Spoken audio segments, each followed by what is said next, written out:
गाथा और उसका विषय पढ़ा था। हाँ, क्या पढ़ा था हमने?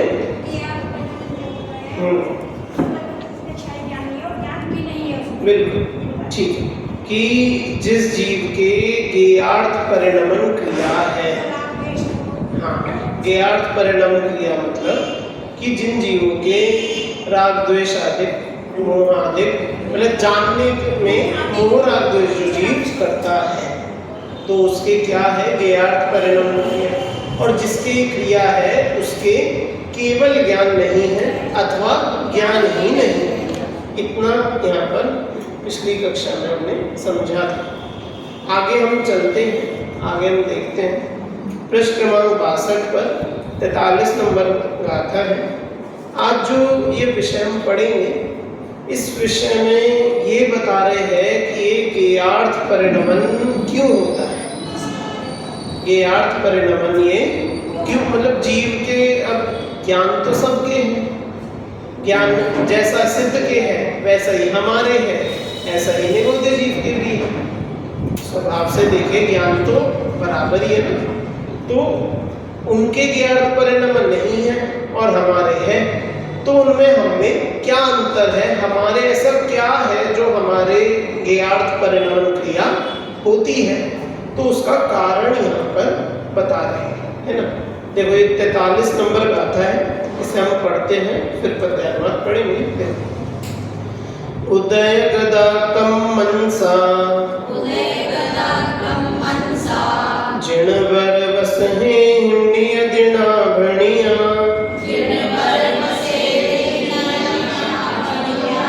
ते सुविमूढ़ो रत्तो दुट्ठो वा बंधमणु भवति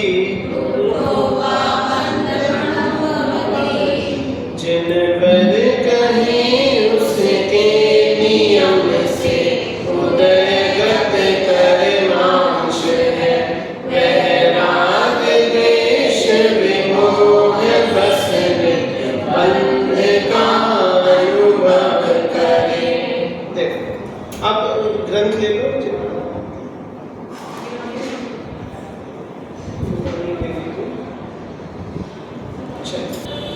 जो विषय है हम सब जानते हैं, लेकिन यहाँ पर जो कारण कार्य है ना हम उसे समझेंगे कि यहाँ पर कार्य क्या बताना चाह रहे हैं कि ज्ञेयार्थ परिणमन जो हमें मूल जो कार्य है हमें उस तक सब पहुँचना, उसे समझना है कि ये क्यों होता है ज्ञेयार्थ परिणमन, उसका कारण यहाँ पर दिया। देखो यहाँ क्या बताया है, उदय गदा कम मनसा, उदय गत कर्मांश। उदय गदा मतलब उदय में आने वाले, कम मनसा कर्मांश, कर्मों के अंश, कर्म समान कर, है ना। जिणवर वस हिम, अब ये जिणवर वस कौन है? हाँ, ये जिणवर वृषभ। यहाँ पर जिनवर वृषभ बोल के हम आदिनाथ भगवान भी समझ सकते हैं और जिनवर वृषभ बोल के हम सिर्फ तीर्थंकर की तीर्थंकरों को जिनवर वृषभ ये इस शब्द से कहा जाता है ना। हाँ, ऋषभ तो वैसे आदिनाथ भगवान है, बाकी जिनवर वृषभ शब्द में तीर्थंकरों को भी कहा जाता है। जिनवर वृषभ कि जिन वरों में जो ऋषभ है मतलब सर्वोच्च है, तो ऐसे तीर्थंकर ऐसे। तो जिन वर वसे हम नियदिना बढ़िया कि ऐसा जिनेंद्र भगवान नियम से कहते हैं। कैसा कहते हैं कि उदय गदा कम मनसा, कि कर्म उदय में आते हैं। क्या आते हैं? कर्म सभी जीवों के उदय में आते। किन जीवों के? जिनके, सबके थोड़ी, जिनके ज्ञेयार्थ परिणमन होता है ना, जिनके ज्ञेयार्थ परिणमन होता है उनके कर्मों का उदय आता है। और उन कर्मों के उदय से क्या होता है? देखो आगे देखो कि तेसु, फिर उन जीवों में क्या होता है कि विमूढ़ो रत्तो दुट्ठो वा बंधम अनुभवती, कि जो जीव उस कर्म में विमूढ़ हो जाते हैं, रक्त हो जाते हैं, उसमें दुष्ट उन्हीं में रम जाते हैं, जो अपने स्वभाव को भूल जाते हैं, तो वे क्या करते हैं? बंधम अनुभवदी, बंध का अनुभव करते हैं।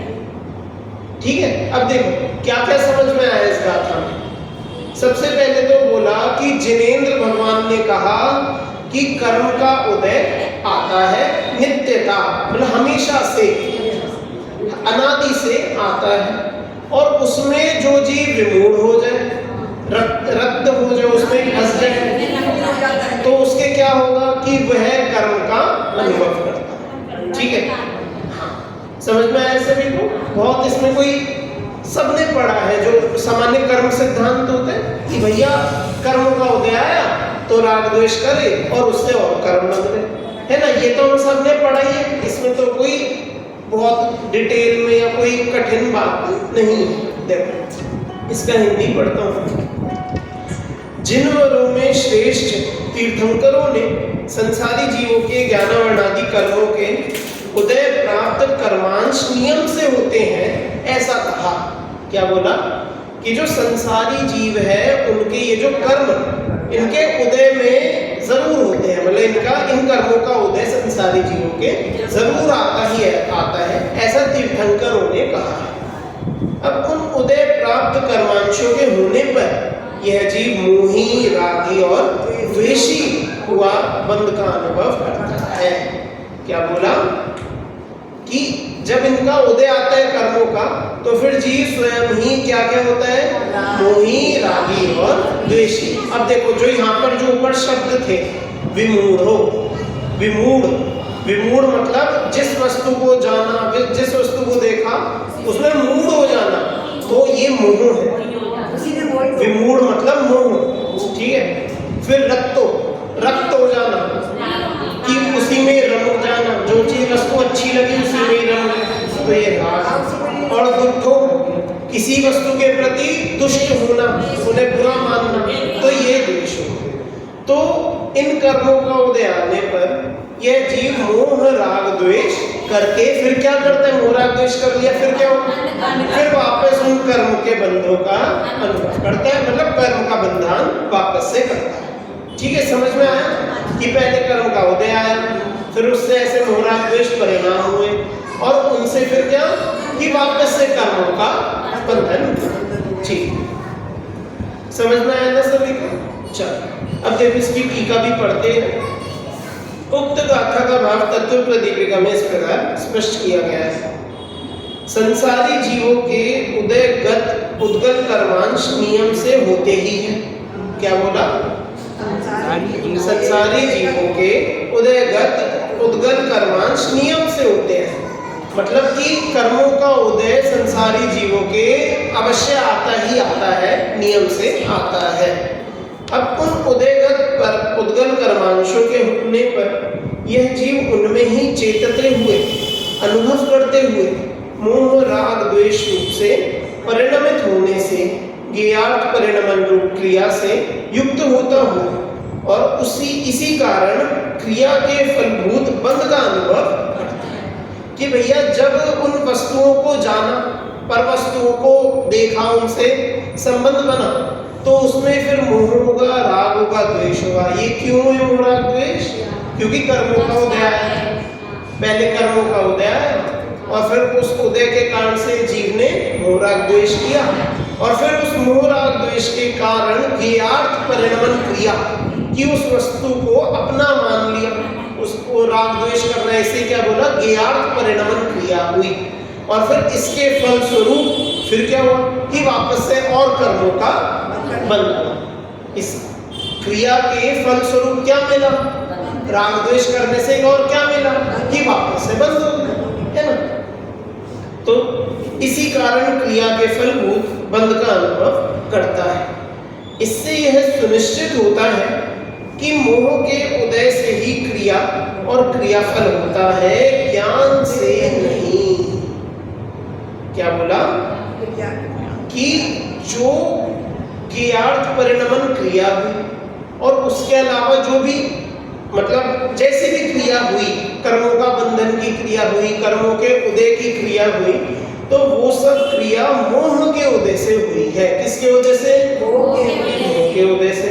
और उस क्रिया का जो फल है कि कर्मों का वापस से बंध होना, तो वह भी उसी मोह से ही हुई है। इस पूरे राग द्वेष मोह के जो खेल है, इसमें ज्ञान का कुछ भी रोल नहीं है, ज्ञान का कुछ भी काम नहीं है कि भैया जो भी कर्मों का बंध होता है, जो ये जीव मोह राग द्वेष करता है, उन सब में किसका दोष है कि उसके जीव का जो मोह का उदय है उससे ही ये काम होता है, और उस काम का फल भी इसी से ही होता है। ज्ञान का उससे ना तो इधर से संबंध है क्रिया में, और ना ही उस क्रिया के फल में, मतलब जो कारण कार्य है, ना ही उस कार्य में ही कोई संबंध है। वह कार्य स्वतंत्र ही मोह के उदय से हुआ, ज्ञान का उनमें कुछ संबंध नहीं। समझ में आया सभी को? इसमें कुछ क्योंकि बहुत अब विशेष नहीं है, तो इसका वर्णन इतना ही है। देखो आचार्य अमृतचंद्र तो यहाँ मात्र इतना ही कहते हैं कि ज्ञान बंध का कारण नहीं। मूल बात हमें समझनी क्या है कि ये जो ज्ञेयार्थ परिणमन क्रिया है, यहाँ पर सबसे बड़ा सवाल ही ये बनता है कि भैया पदार्थों को जान रहे थे तो उनमें हम रमे जमे, उन्हें जानेंगे, है ना? उन्हें नहीं, सवाल ही है भैया जान रहे तो हो सकता है, इसमें कोई दिक्कत थोड़ी है, और आदेश हो सकता है। तो क्या रहे कि हम उन्हें जाने ही ना, अपना ज्ञान को ही छोड़ दो, है ना? हाँ देखो, अब ये जैनियों के सामने जब ये बात बोली जाएगी तो जैन आदमी तो यही बोलेगा कि जी जानना तो पड़ेगा, कि जानना तो पड़ेगा। अब देखो, जो जैसे उदाहरण के लिए बौद्ध धर्म है, बौद्ध मत है, तो वो क्या कहते हैं कि सभी गुण जो है जीव के, वो बाहर से आए हैं। जीव का खुद कुछ भी गुण नहीं है, जीव तो बस जीव है ना? जो आत्मा है वो तो बस आत्मा, उसमें अलग से कुछ है ही नहीं, सब कुछ बाहर से इधर उधर से आया हुआ है। और जब यह जीव इन सब से रहित हो जाएगा, अपने सारे गुणों से, तब यह जीव मोक्ष चलेगा।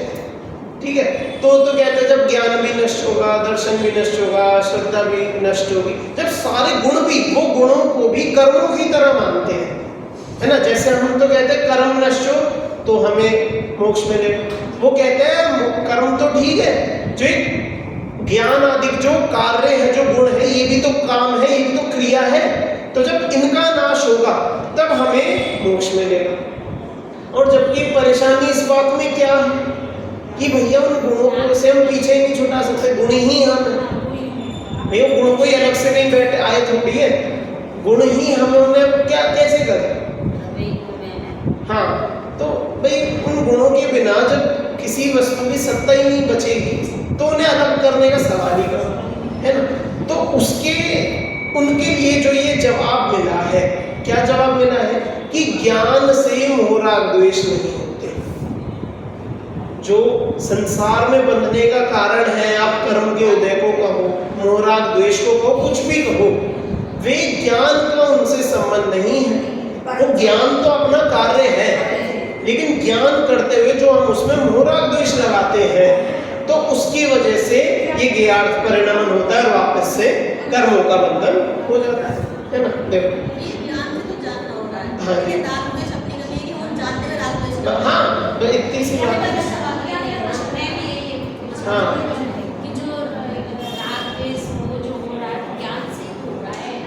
ज्ञान में कैसे हो रहा है? ज्ञान में आ रहा है ना? देखो समझो, देखो समझो, छोटी सी बात है, जो कुछ भी नहीं है, शब्दों का अंतर है। ज्ञान करता है जानना, बस खत्म।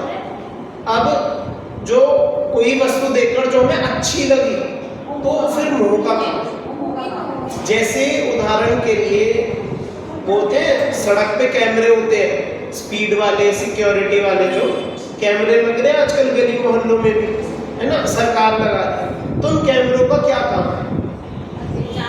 कैमरों का काम है सारी वीडियो लेके अपने उसमें डेटाबेस में सेव करना, सारी वीडियो लेके जो कुछ भी आएगा वो तो भैया सब कुछ स्टोर कर ले। अब सब कुछ सही है, वो कौन देखेगा? कि पुलिस वाले बैठ के देखेंगे, और यदि उसमें कुछ गड़बड़ हुई तो कौन बताएगा? वो भी पुलिस वाले बताएंगे, है ना। अब बताओ, क्या अब मान लो कोई कुछ गलत काम कर रहा है, कोई अपराध कर रहा है और उस कैमरे से पकड़ा जाए, तो वो बोले अरे इस कैमरे की गलती है। अरे कैमरा तो अच्छा काम भी वैसे देख रहे, बुरा काम भी वैसे देख रहे, तो पकड़ा किसने भैया उसे आदमी को? कि पुलिस वालों ने, ठीक है। पुलिस वालों ने बुरे काम को देखा और कहा ये गलत है, इसे पकड़ना है। और यदि सब कुछ सही चल रहा होता, कोई अपराध ना होता, तो पुलिस कुछ ना करती। तो जैसे कैमरा तो बस देखता है, वो उसमें कुछ कर नहीं रहा। अब देखने के बाद आत्मा उसमें उन वस्तुओं से कैसे इंटरेक्ट करे? कोई चीज उसे अच्छी लगेगी तो उसकी तरफ जाए, तो सब उसके चारित्र का काम है। ज्ञान तो बस जाना और खत्म। ज्ञान में इससे ज्यादा इसके आगे कुछ भी नहीं, ठीक है। इतना यहाँ पर हमें समझ में आया। अच्छा, आचार्य हमने चंद्र तो मात्र इतना ही कहते हैं कि ज्ञान बंध का कारण नहीं है। क्या बोला? ज्ञान बंध का कारण नहीं है, मोह राग द्वेषी बंध के कारण है। आचार्य जयसेन तात्पर्य वृत्ति में कहते हैं कि ना ज्ञान बंध का कारण है और ना कर्मोदय बंध के कारण है। बंध के कारण तो मोह राग द्वेष भाव है। अब देखो, यहाँ तो उन्होंने, देखो आप इन दोनों कथनों में अंतर क्या है? एक तो आचार्य अमृतचंद ने बोला कि ज्ञान से बंध नहीं होता, मोह राग द्वेष से होता है। और आचार्य जयसेन ने बोला कि ज्ञान से भी नहीं होता, कर्मोदय से भी नहीं होता, लेकिन मोह राग द्वेष से बंध होता है। हाँ, दोनों में मोह तो आया, लेकिन इन्होंने कर्म के उदय की बात नहीं करी आचार्य अमृतचंद ने, लेकिन आचार्य जयसेन ने वो कर्म के उदय को भी पकड़ा।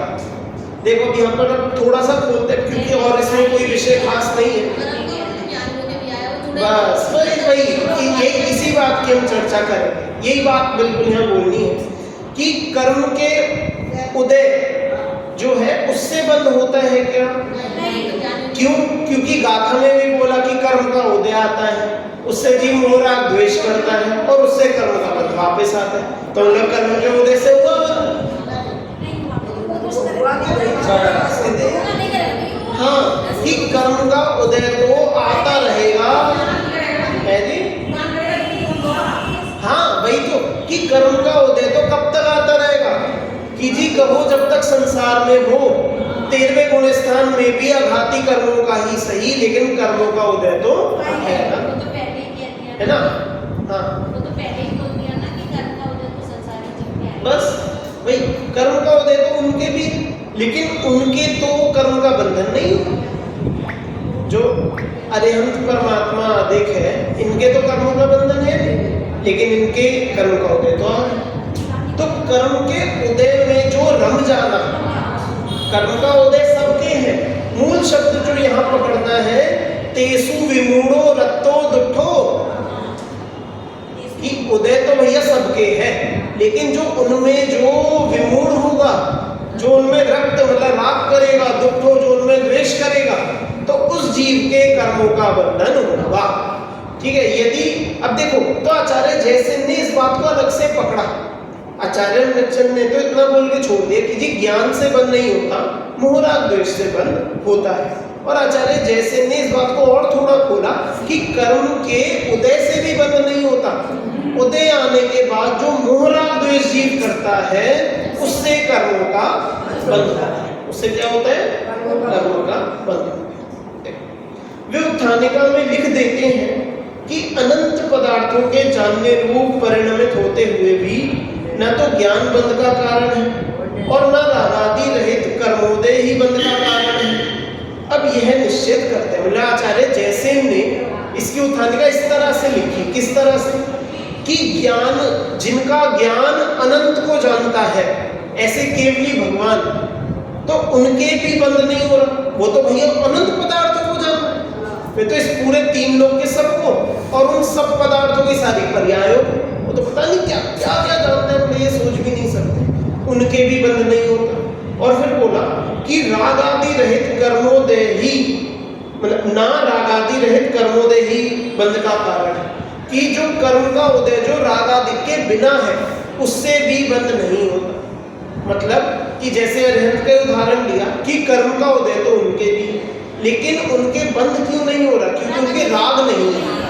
और उसके अलावा हम चतुर्थ गुण स्थान से भी समझो कि भैया वहां पर जो उनके जितने अंश में राग द्वेष नष्ट हुए हैं, अनंतानुबंधी संबंधित जो उनकी कषाय चौकड़ी नष्ट हुई है, और उसके अलावा जो दर्शन जो नष्ट हुआ है, तो उस संबंधित भी उनके जो कर्म का बंधन है वो भी पूरा नष्ट हो गया।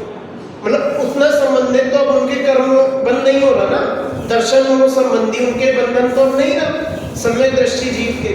तो इसका क्या मतलब समझना कि उदय तो आया, ठीक है, लेकिन उस उदय के होने पर भी यदि रागादिक नहीं है तो उतना फिर उससे कर्मों का बंधन नहीं होगा। मतलब जितना राग है उतना ही होगा बस। यदि राग जितना जितना कम होगा उतना उतना बंध भी खत्म होता जाएगा, वो बंध रहेगा नहीं। ये यहाँ पर समझा। मतलब ये चीज भी आचार्य जैसे ने उत्थानिका में लिख दी, इस बात को भी यहाँ पर छेड़ा। जिनेंद्र भगवान द्वारा निरूपित और सुविचारित कथन यह है कि प्रत्येक संसारी जीव के ज्ञानावरणादि कर्मों का उदय सदा ही रहता है।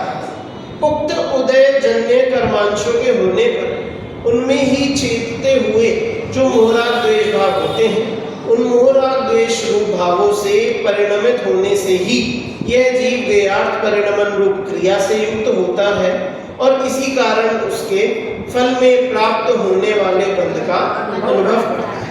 मतलब अंततः बात यही रही कि जिसके राग द्वेष मोह आदि होंगे उसके कर्मों का बंध होगा, और जिसके ये नहीं है, मोह राग द्वेष नहीं है, फिर जब उसके कितने ही कर्मों का बंध हो, मतलब कितने ही कर्मों का उदय हो, तो उसके भी बंध का रंच मात्र भी नहीं है ना। देखो इसका एक और बड़ा उदाहरण है। उदाहरण क्या है? मतलब इसी का एक सांगरूपक एक बात है कि जैसे अरिहंत परमात्मा है तो उनके कहते हैं उनके योग सबसे उत्कृष्ट हो गए मन वचन काय, ठीक है, उनके मन वचन काय सबसे उत्कृष्ट हो गए, और इन काय वांग मनः कर्म योगः, काय वांग मनः, हाँ चलिए नहीं सूत्र सही है, वो कह रहे कि ये कह रहे कि अरिहंतों के मन नहीं होता वैसा कि काय और वचन तो है ना। अब काय वांग मनः कर्म योगा, फिर क्या हुआ अगला सूत्र क्या? साश्रव की वे आश्रम। तो और ये बात बिल्कुल सत्य भी है कि अरिहंत परमेश्वरी के इस जगत में सबसे अधिक आश्रम होता है, सबसे ज्यादा कर्मों का आहार ही बोलना पड़ेगा, जो कर्माहार बोलते हैं कर्मवर्ण है, सबसे ज्यादा आश्रम उनके ही होता है, लेकिन बंध उनके बिल्कुल जीरो होता है। हाँ मतलब वो बोलते हैं ना ईव्यापत आश्रम है, वो तो बंध में पड़े, वो तो अभी उनके पड़े हैं, वो तो सत्ता में पड़े हैं और उनको उदय भी आ रहा है, उदय आकर उदय उदीर्ण होकर वे भी खिल रहे। हाँ कि जैसे हाँ कि उनके प्रकृति प्रदेश है, स्थिति अनुभाग नहीं है ना। इस मतलब इस सबका मतलब क्या है कि कर्मों के आने में भी कोई दिक्कत नहीं, कुछ भी नहीं, जो बंध है मूल बंध दुखदायी है, और उस बंध का कारण क्या है कि मोहराग द्वेष। कर्मों का बंध का कारण क्या है? कषाय प्रभु मोहराग द्वेष, एक ही सिक्के के पहलू है ना। उसी इन मोहराग द्वेष से ही वो बंध टिकता है। यदि वो ना फिर चाहे कितने ही कर्म आते जाए वो टिकेंगे, वो सब अपना रह जाएंगे, है ना। समझ में? अब जैसे इसे समझने के लिए जैसे गड्ढा खोदे और उसमें पानी डालो, तो जितनी तेज पानी डालोगे गड्ढे में उतनी जल्दी पानी भर जाएगा। अब लेकिन आप एक उल्टा बर्तन रखो, एक उल्टा बर्तन, और उसमें पानी डालो, तो बताओ उस उल्टे बर्तन में कितना पानी आएगा? कि आप जितना डालोगे, जितनी तेज डालोगे उतनी जल्दी चले जाएगा, है ना। तो कितना भी डालते जाओ, कितना भी डालते जाओ, क्योंकि बर्तन ही उल्टा है तो उसमें कुछ टिकेगा ही नहीं, वो सारा साइड में निकल जाएगा। उसमें कुछ जाएगा अंदर कि अंदर उसमें कुछ भी नहीं जाएगा, अंदर से बिल्कुल सूखा। तो ऐसे ही जब मोह राग द्वेष यदि नहीं है, एकमात्र वही है जिसके कारण बंध जरा बहुत भी होता है। यदि मोह राग द्वेष अपने छूट जाए तो अपने जो कर्मों का बंधन है वह भी तुरंत नष्ट हो जाए। ठीक है, निष्कर्ष यह है कि ज्ञेयार्थ परिणमन रूप क्रिया और क्रिया फल रूप बंध ना तो ज्ञान से होता है, ना जड़ कर्म से, और ना कर्मोदय से प्राप्त संयोगों से होता है। अब देखो यहाँ एक कदम और आगे बढ़ के कह रहे हैं कि जो इन कर्मों के उदय से जो संयोग मिले, जो भैया द्रव्य कर्म तो ले लिए, अब नौ कर्म है, उन्हें कोई बोले कि भैया इनसे, तो चाहे द्रव्य कर्म हो, चाहे नौ कर्म हो, चाहे अपना ज्ञान हो, कुछ भी हो, इन किसी से भी अपने बंधन का संबंध नहीं है। लेकिन किससे है बंधन कि मात्र और मात्र जो भाव कर्म मोह राग द्वेष जो बचे, उनसे अपने बंधन का संबंध। बंध तो एकमात्र पर में एकत्व बुद्धि रूप मोह एवं राग द्वेष से ही होता है। एकमात्र अंत में यही दुश्मन खड़े दिखते हैं जिनसे हमें बचना है, और मतलब इनसे क्या होता है कि इनसे ही कर्मों का बंध होता है। ये इस तरह से 43वीं गाथा हमने पढ़ी है। अब देखो आगे देखते हैं अभी, क्योंकि समय काफी है। देखो 43वीं गाथा में यह कहा गया है कि मोहराग द्वेष रूप भावों से परिणमित होने से ही यह जीव ज्ञेयार्थ परिणमन रूप क्रिया से युक्त होता है, और इसी कारण उसके फल में प्राप्त होने वाले बंध का अनुभव करता है। अब इस 44वीं गाथा में यह बता रहे हैं कि यद्यपि केवली भगवान के भी विहार आदि क्रियाएं देखी जाती है, तथापि उन्हें उनसे बंध नहीं होता। कि भैया उनका इतना समोशरण होता है। तीर्थंकरों का हम सभी ने जैसे सुना है, क्या सुना है कि भैया उनके खूब वैभव होते, खूब इतना बड़ा समोशरण, सोने जवाहरात हीरो मणियों का बना हुआ, उसमें फिर इतने क्या होते हैं पद होते हैं, क्या बोलते हैं उन्हें, सीढ़ियाँ तो होती है, जो 8 भूमियाँ होती है समोशरण में। कि पहली भूमि में खूब सारे वो पता नहीं, किसी भूमि में कोई नाटक चल रहे, नृत्यशालाएं हैं, किसी भूमि में ध्वजाएं हैं, बहुत सुंदर सुंदर सब ऐसे वैभवशाली भूमियां हैं। और 8वीं भूमि में वे बीच में बैठे हैं, स्वर्ण के कमल के ऊपर है, उनके ऊपर एक तो वो वृक्ष है, उनका भामंडल है, इतने 100 इंद्र उनके सामने झुक रहे हैं, कितना सब वैभव उनका सारा, इतना कुछ है। तो भैया हमसे ज्यादा भोग तो वे भोग रहे, तो हमसे ज्यादा कर्म का बंध भी उनको होना चाहिए। अच्छा, अब हम बोले नहीं समोशरण उनका नहीं है। अरे कैसी बात करते हो आप, देखो वे जब यहाँ से हटेगा वे वहां जाएंगे, तो ये सारा समोशरण भी वहां चले जाएगा। फिर यदि वे अगले शहर अगले देश में जाए, तो भी सारा समोशरण पीछे पीछे उनके पीछे चलते। तो बताओ क्यों नहीं है उनका ही तो हुआ सारा। तीर्थंकर भगवान का ही तो सब कुछ हुआ कि नहीं हुआ, बस इतना ही है। हाँ भैया, जो तीर्थंकर नामकरण प्रकृति है उसका मूल उदय तो तेरे गुण स्थान में प्रारंभ होता है, तो उनका ही है, उनके उदय से याद है कम, है ना। तो कर्मों का बंधन भी हमसे ज्यादा उनके होना चाहिए, हमसे ज्यादा भोग तो उनके। हमारे सामने तो 2 मक्खी नहीं छुपती, और उनके सामने इतने 64 चबक ढोल रहे, है ना। हाँ देखो, अब ये इसी बात का यहाँ पर सवाल जवाब अब यहाँ चलेगा कि तीर्थंकर केवली आदिकों के क्या नहीं होता कि कर्मों का बंधन नहीं होता, चाहे विहार आदि क्रियाएं क्यों ना होती, है ना। देखो अब ये गाथा और पद्यानुवाद है, इसे हम एक बार पढ़ते हैं। ठाण सेज विहारा धम्मोपदेशो यणियदयो तेसिम अरहंताणं काले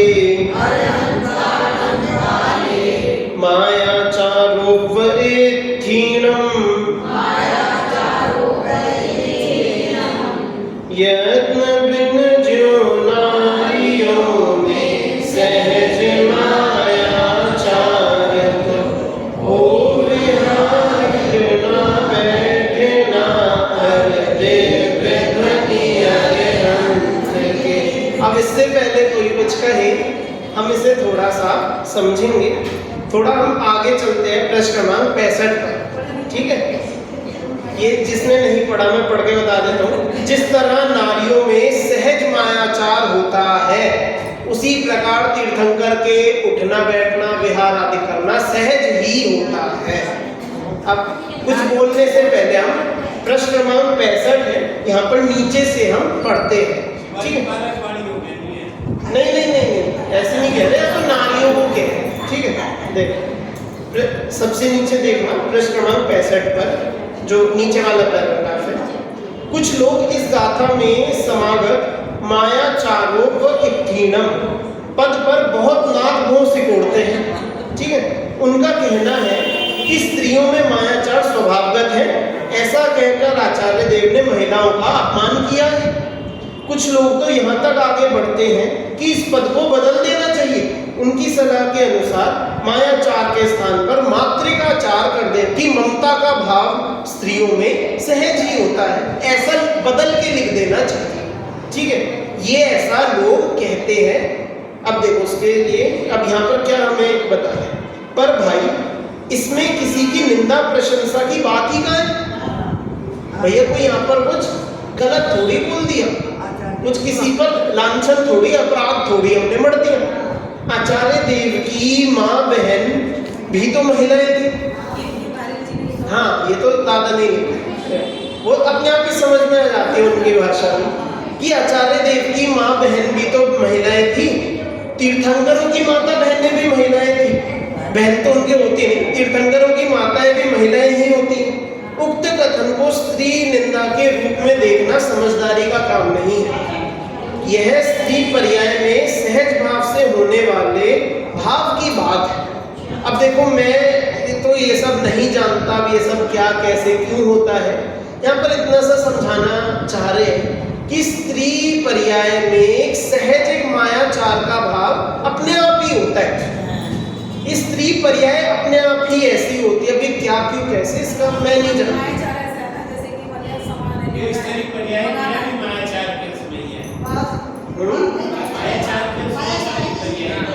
हाँ जी आप बोलो। जैसे मायाचार में इसमें कहा होगा, जैसे घर का सामान है थोड़ा बचा के कभी खत्म हो गया और हो गया, ये मायाचार नहीं आता है। ये अब मायाचार मैं कह रहा हूँ ना, क्या क्यों कैसे मुझे पता ही नहीं मैं कैसे बताऊँ। ठीक है ठीक है ठीक है। हाँ मतलब हाँ भाई एक अब कैसे भी आप कहो इस बात को अपन कैसे भी समझो, एक सामान्य छोटी छोटी चीजों में हाँ नहीं मुझे पता ही नहीं ना, मैं क्या बताऊँ, मैं तो जानती ही नहीं, मैं कैसे बताऊँ। अब कुछ भी हो देखो जैसा भी है ना, मायाचार स्त्री पर्याय में एक सहज भाव बताया है, अपने आप ही होता है। अब इसमें बहुत कारण हो सकते हैं। हाँ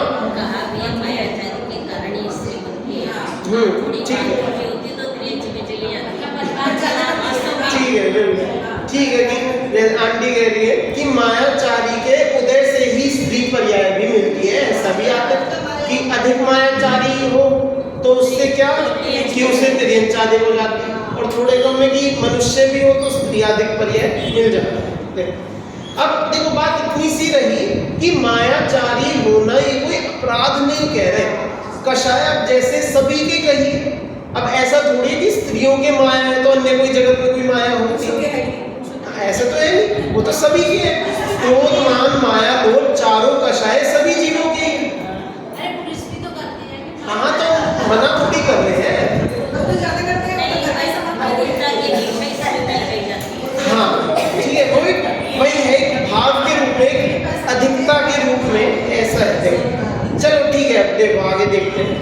महिलाओं के स्वभावगत मायाचार की तुलना भी तो अरिहंत केवली के विहार आदि कायिक क्रियाओं और केवली की दिव्य ध्वनि से कर रहे हैं कि भैया जैसे इनके सहजता से मायाचारी ऐसे केवली भगवान के दिव्य ध्वनि आदि विहार आदि भी अपने आप सहज ही है, ये यहाँ पर बताना चाह रहे हैं। क्या आचार्य देव दिव्य ध्वनि की भी निंदा कर रहे हैं क्या? अगर ऐसा उदाहरण देखकर कोई उनकी निंदा थोड़ी कर दी केवली भगवान की, कि जैसे केवली भगवान की दिव्य ध्वनि भी सब जीवों का कल्याण करने वाली है ना, सहज क्रिया है, अपने आप ही होती है। वैसे ही स्त्रियों की मायाचारी भी सहज ही होती है, इसमें कोई सवाल जवाब का नहीं है। अब दूसरी बात ये, दूसरे किसी भी आचार्य की कृति में फेरफार करने का अधिकार भी हमें कहाँ है? जब आचार्य अमृतचंद, आचार्य जयसेन, सहजानंद जी वर्णी, पांडे हेमराज जी, कविवर वृंदावन दास जी एवं आध्यात्मिक सत्यपुरुष कांजी स्वामी आदि सभी को यह सहज भाव से स्वीकार है और इसमें उन्हें महिलाओं का अपमान नहीं दिखाई देता है, तो फिर हमें ऐसा विकल्प ही क्यों आता है? विगत 2000 वर्षों में किसी को भी ऐसा भाव नहीं आया, पर आज ये सब हो रहा है। अरे भाई, व्यर्थ के विकल्पों में उलझे बिना उक्त कथन में व्यक्त किए गए भावों को समझने में शक्ति लगाना ही श्रेयस्कर है कि अपनी शक्ति इस बात में खर्च करने के बजाय कि ऐसा क्यों लिखा, जो उसमें सिद्धांत दिया है उसे हम समझे कि जो बात समझा रहे हैं हमें तो वो समझे ना कि जो तीर्थंकर आदि जो अरिहंत है उनकी क्रिया अपने आप ही होती है, इसलिए उसमें कोई कर्मों का बंधन नहीं होता, ये हमें समझना है। देखो थोड़ा वैसे हम पढ़ लेते हैं, वापस आ जाइए प्रश्न क्रमांक 64। देखो, उन अरिहंत भगवंतों के उस समय खड़े रहना, बैठना, विहार करना और धर्मोपदेश आदि क्रियाएं स्त्रियों के मायाचार की भांति स्वाभाविक ही है, प्रयत्न बिना ही होती, कि बिना चाहे, जैसे होता है ना कि चलना है बिना चाहे हम पता भी नहीं हम चल देते, सांस लेना है, सांस लेने में क्या हमें बुद्धिपूर्वक सोचना पड़ता है कि अंदर की बाहर के अंदर, ये सांस अपने आप ही जब से जन्म होता है ले रहे हैं तो बात तब भी ले ही रहे, है ना। तो जैसे सांस लेना स्वाभाविक है, उसमें सोचना नहीं पड़ता, यत्न नहीं करना पड़ता, ऐसे ही जो अरिहंत भगवान की क्रियाएं हैं, उठना, चलना, विहार आदि दिव्य ध्वनि, तो इस सब में भी कोई विकल्प नहीं करने पड़ते, सब अपने आप ही हो जाते हैं, सहज ही हो जाते हैं। उक्त गाथा का भाव तत्व प्रदीपिका में इस प्रकार स्पष्ट किया गया है।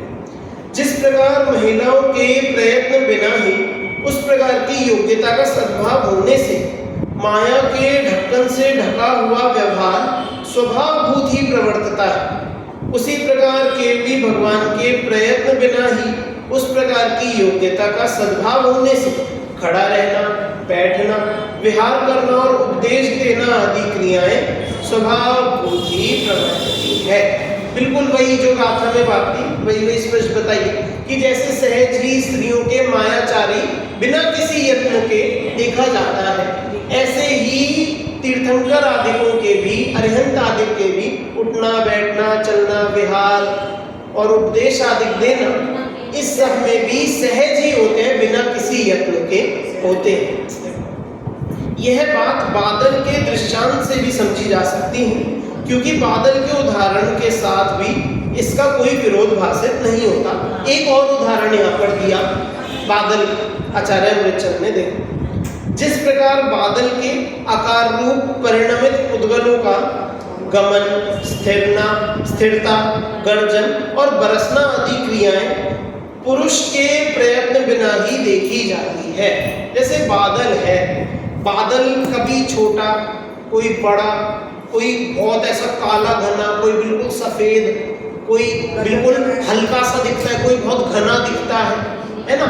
फिर वे कब चल रहे, उड़ रहे हैं, कहाँ रुक रहे हैं, कहाँ बरस रहे हैं, कहाँ गरज रहे हैं, तो ये सब किसी मनुष्य के कंट्रोल में वश में है क्या? नहीं।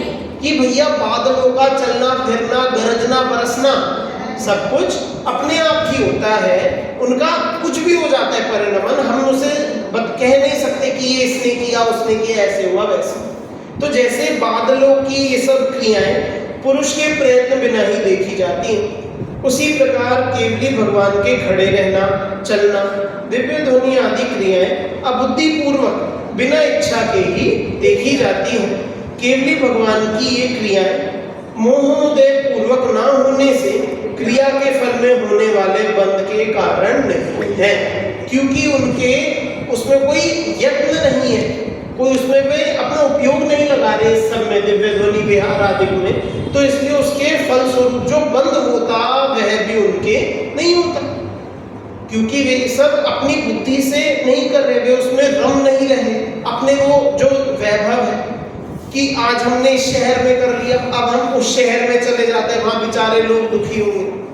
तो ऐसा कोई सोचकर नहीं चलता। आज कम लोग आए, आप दिव्य ध्वनि रहने देते हैं। आज ज्यादा लोग आए हैं, दिव्य ध्वनि थोड़ी ज्यादा कर लेते हैं। इस तरह से कुछ भी विचार विकल्प, कोई बुद्धिपूर्वक इस तरह से कुछ कार्य नहीं होता, सहज ही होता है। तो इसलिए क्या कि उसके फल में यदि कोई कर्मों का बंधन होना होता तो वह भी उनके नहीं होता है, उनके सब क्रियाएं सहज ही होती। यहाँ पर यह समझा। वस्तुतः बात यह है कि बाह्य क्रियाएं तो बंध का कारण है ही नहीं, क्योंकि यह आत्मा निश्चय से उनका कर्ता धर्ता ही नहीं है।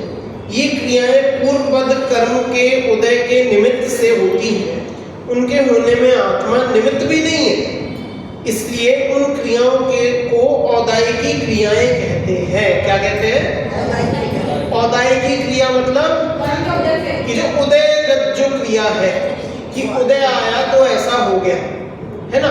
क्योंकि पूर्व के बंधे गए, जब वे सामान्य अवस्था में थे तब के जो कर्म बंधे हैं, तो उन कर्मों के उदय से ये सब हो रहे। तो जब तक उदय आता रहेगा तब तक संसार में वे बंधे रहेंगे, तब तक उनका विहार भी, उठना बैठना भी, दिव्य ध्वनि भी चलती रहेगी, है ना। तो इसमें जो कर्मों का उदय आ रहा है, उसमें उनकी तो खुद की भी क्रियाएं भी नहीं है, उनकी आत्मा को उनसे कोई संबंध नहीं है। वे तो सहज ही औदय की क्रिया है। कौन सी? औदय की क्रिया है। उक्त क्रियाओं के लक्ष्य से जब यह आत्मा मोह राग द्वेष करता है, उनमें एकत्व ममत्व करता है, कर्तृत्व भोक्तृत्व रूप से जुड़ता है, तब बंध होता है। अतः बंध के कारण तो ये एकत्व ममत्व है, कर्तृत्व भोक्तृत्व है, राग द्वेष है। केवली भगवान के होने वाली इन क्रियाओं में उनका ना तो एकत्व ममत्व है, ना कर्तृत्व भोक्तृत्व है, और ना उन्हें उनके प्रति राग द्वेष है। यही कारण है कि उन्हें इनसे बंध नहीं होता है कि भैया क्रियाएं उनके हैं, लेकिन उनके पूर्व का उदय था, तो इसलिए वे सब कार्य ऐसे हो रहे। आघाती कर्म उनके बचे, उनका उदय भी आया, तो उस अनुसार वे सब चल रहे हैं। उनका उसमें कोई भी कर्तृत्व नहीं है, उसमें उनका अपनी तरफ से कोई मोह राग द्वेष कर्तृत्व भाव उनका नहीं है, तो इसलिए बंध नहीं होता। वस्तुतः बात यह है कि अरिहंत भगवान के विहार आदि शरीर संबंधी क्रियाएं तो आहार वर्गना के कार्य हैं, और दिव्य ध्वनि का घिरना भाषा वर्गना का कार्य है। इन क्रियाओं का उपादान कारण तो आहार वर्गना और भाषा वर्गना है, और अंतरंग निमित्त कारण तत्संबंधी कर्मों का उदय है। देखो ये अब सब याद, इसमें अपने को इतना सा समझना है कि जो भी शरीर का कार्य हुआ वह सब आहार वर्गना, मतलब वर्गना किसके लिए होता है? उद्गल के लिए। आहार वर्गना जो शब्द है किसकी पर्याय है? सब उद्गल की। और जो दिव्य ध्वनि खिली वह भाषा वर्गना, वह भी उद्गल की। मतलब सारी क्रियाएं उद्गल की हो रही। और यदि अंतरंग कारण ढूंढे तो उसमें बोलते हैं तत्संबंधी कर्म का उदय। और कर्म क्या होते हैं? कि कार्माण वर्गना, वे भी क्या? कि वे भी उद्गल की क्रिया। तो इस सब में जीव का क्या रोल? जीव ने क्या किया? कि इस सब में जीव ने कुछ भी नहीं किया, जीव का कुछ भी इसमें संबंध ही नहीं है। देखो अरिहंत भगवान का आत्मा ना तो इनका उपादान कारण ही है और ना अंतरंग निमित्त कारण है। जब अरिहंत भगवान इसके कर्ता ही नहीं है, उनका इनमें एकत्व ममत्व भी नहीं है, तो फिर उन्हें बंध भी क्यों? भैया जब वे किसी भी तरह के कारण उस सब क्रिया में है ही नहीं, तो फिर उनके बंध भी किस बात का होगा कि हो गई। तो इसलिए उनके कहा कि बंध उनके होता ही नहीं। बंध के कारण तो मोह राग द्वेष भाव है। मतलब बंध किससे होता है? कि मोह राग द्वेष भाव से होता है। इन मोह राग द्वेष भावों से केवली भगवान सर्वथा रहित है। अतः संयोग में उक्त क्रियाएं होने पर भी संयोगी भावों के अभाव के कारण उन्हें बंध नहीं होता। क्या बोला? कि संयोग में उक्त क्रियाएं होने पर भी, कि जैसे कर्मों का उदय आ रहा है और उन कर्मों के संयोग से, मतलब जो भी नौकर्म जो भी है, अब उससे जो भी क्रिया हो तो उन संयोगी भावों के अभाव के कारण बन रही है। कि संयोग तो है लेकिन उनके प्रति कोई भाव नहीं जुड़े हुए। पुरस्कार नहीं है। हाँ, कि उनके प्रति कोई भाव नहीं जुड़े हुए हैं, उनका उन क्रियाओं से कोई लेन देन नहीं है, कोई संबंध नहीं, तो इसलिए उनके बल नहीं होता है। अब यहाँ पर आगे जो विषय आ रहा है थोड़ा सा इसी बात को खोलने के लिए है, अब क्योंकि समय भी हो गया है, तो शेष चर्चा को अपन अगली कक्षा में लेंगे। अभी के लिए